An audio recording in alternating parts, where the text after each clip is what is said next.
Welcome back to the show. My name is Evan, along with Michael J. Babcock. What's up? Renee Montgomery.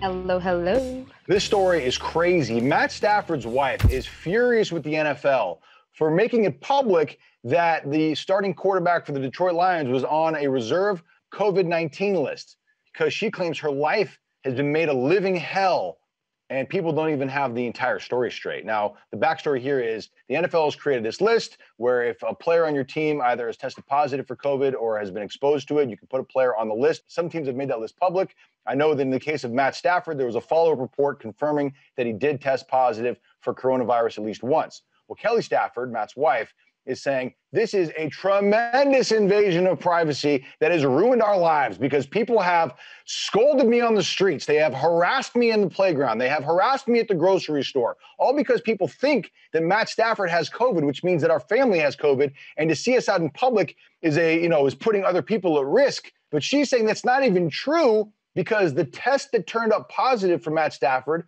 was a false positive. And since then, he has taken multiple tests that have shown that he is negative for the coronavirus. Here's what she said on social media.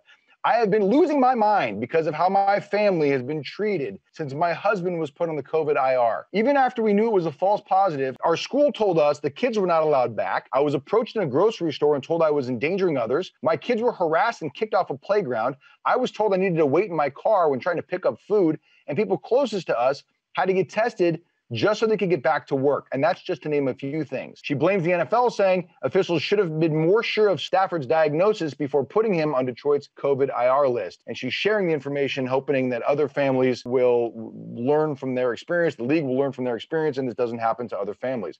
Look, I got to say, I think she's got a point. I think she's got a real point. It's tough because the thing about COVID is you have to trace it. You have to track it. You have to be able to know where it came from and find out where it's going.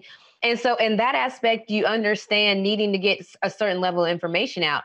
On the other hand, you have to be sure when I think whenever you put any information out, I think publications, news places, you need to be sure when you're putting out certain information, because as you can see, it can affect someone's day-to-day life dramatically. Yeah. I can imagine how much of a headache it is. You know, anytime I see anyone I know traveling, I'm like, yo, don't come around me until you get a test. That's just my first initial reaction, because we don't know how to control COVID other than to wear a mask and to try to, not be in contact with somebody who has it or had it. So it's a difficult situation for both parties. Yeah, maybe they just need to tweak the policy a little bit. If somebody tests positive, maybe you need to test them right away, immediately, to make sure there isn't a false positive.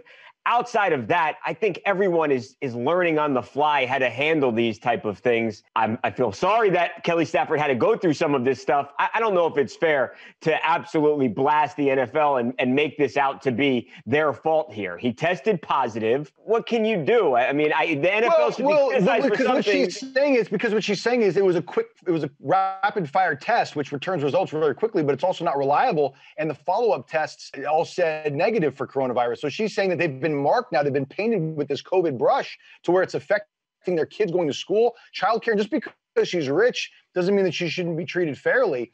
And this sounds very familiar. It's the guilty until proven innocent method. Right. And honestly, in this social climate, a lot of minorities will understand that. As soon as somebody says something is considered true, and now she's fighting the fight of it's already been printed, right? So now it's in everyone's mind. If they even reprinted a recant of the statement it's in people's mind now. So it's that guilty until proven innocent that she has a problem with. Yeah. Well, look, I agree with Babcock's point, though. I agree with your point. And I also agree with Babcock's point. They need to tweak the policy because the announcement that somebody has COVID or possibly has COVID has a real world impact that's greater than just the player.